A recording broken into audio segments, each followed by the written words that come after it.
Mesdames, Messieurs, bonsoir et bienvenue à ce bulletin. Les chirurgiens qui effectuent des opérations du cancer du sein ne seront bientôt plus que 3 à Regina. L'un des 4 spécialistes qui procèdent à ce type d'opération va prendre sa retraite.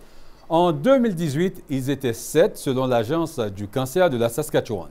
La province a annoncé fin novembre que les patientes peuvent se diriger vers la clinique privée Clearpoint à Calgary, dans la province voisine pour les diagnostics urgents. C'est une solution à court terme selon le gouvernement provincial et en ce moment, l'attente se situe autour de 10 semaines pour avoir une procédure de diagnostic urgente en Saskatchewan. Une seconde maison pour les jeunes âgés de 12 à 18 ans a ouvert ses portes à Saskatoon. Appelé Jardin de l'Espoir, l'objectif est d'offrir un milieu sécuritaire pour prévenir la mutilation et les tentatives de suicide tout en maintenant ces jeunes à l'extérieur des hôpitaux. La maison est financée par l'Autorité de la santé de la Saskatchewan et par le gouvernement de la province avec un budget d'un peu plus d'1 million de dollars. C'est l'organisation EGADS qui va offrir le soutien en santé mentale aux 8 jeunes qui vont être accueillis sur place. We've got a waiting list of 25 kids to get into a spot. So there's a need, and we need to help people at this age, our young people, because we got to help them break the cycle and show them that they're worth something and that they can do it.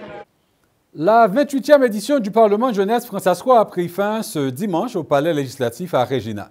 Durant la fin de semaine, une cinquantaine de jeunes Saskatchewanais ont eu l'occasion de découvrir les rouages du processus législatif et de débattre des projets de loi fictifs qu'ils ont eux-mêmes écrits. L'Association jeunesse françaiscoise, qui organise l'événement, se réjouit de voir la popularité de l'événement cette année, mais aussi de constater l'implication et la participation des jeunes dans cette activité offerte en français. Il y a eu beaucoup de motivation de la part des jeunes, beaucoup d'intérêt aussi. Quand je suis allé visiter un peu les partis durant les débats pour faire les projets de loi, ils étaient très impliqués. Je suis très content de ce qu'ils ont accompli aujourd'hui. Je suis fier de ce qu'ils font puis de ce qu'ils vont faire aussi, de ce qu'ils ont fait. À Saskatoon, les Françaiscois s'étaient réunis hier soir au relais à l'approche des temps de fête. Le local a été transformé avec des décorations de Noël au plaisir des personnes sur place. C'était aussi l'occasion pour la communauté de discuter autour d'un repas typique de Noël. Et les bonnes odeurs ont attiré plus d'une cinquantaine de personnes. Bien que le concours sur le pull de Noël, le plus original, n'ait pas été populaire, le directeur de la Fédération des francophones de Saskatoon se réjouit de la participation du public françaiscois à l'événement. Honnêtement, on s'est imaginé qu'il allait faire un tout petit peu plus froid en fait, il ne fait pas très froid aujourd'hui. Mais disons que voilà, l'idée c'était de les accueillir avec un petit verre d'accueil. Et puis c'est une manière aussi de remercier les gens, de partager un moment tous ensemble. Et oui, donc on les a accueillis avec un verre de vin chaud ou des jus de pommes chauds pour ceux qui n'ont pas d'alcool.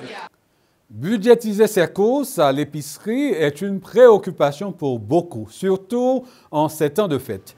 La flambée des prix de la nourriture se poursuit depuis la pandémie et ne devrait pas s'arrêter de sitôt, selon un nouveau rapport. Mais cette augmentation devrait aussi être moins significative que les dernières années. Le professeur en économie agricole et ressources à l'Université de la Saskatchewan, Stuart Smith, est l'un des auteurs de ce rapport. Il affirme que les prix devraient se stabiliser au cours de la prochaine année. La viande, les légumes et les produits de boulangerie augmenteront, eux, de 5 à 7 %. Alors que l'hiver s'installe et les températures baissent, à Regina, des bénévoles tentent d'apporter un peu de chaleur aux personnes dans la rue. Ils sont membres de l'association à but non lucratif White Pony Lodge. Les bénévoles de l'association parcourent les rues de la ville pour distribuer de la nourriture et des vêtements, mais aussi pour ramasser les seringues et c'est surtout des gants qui sont demandés.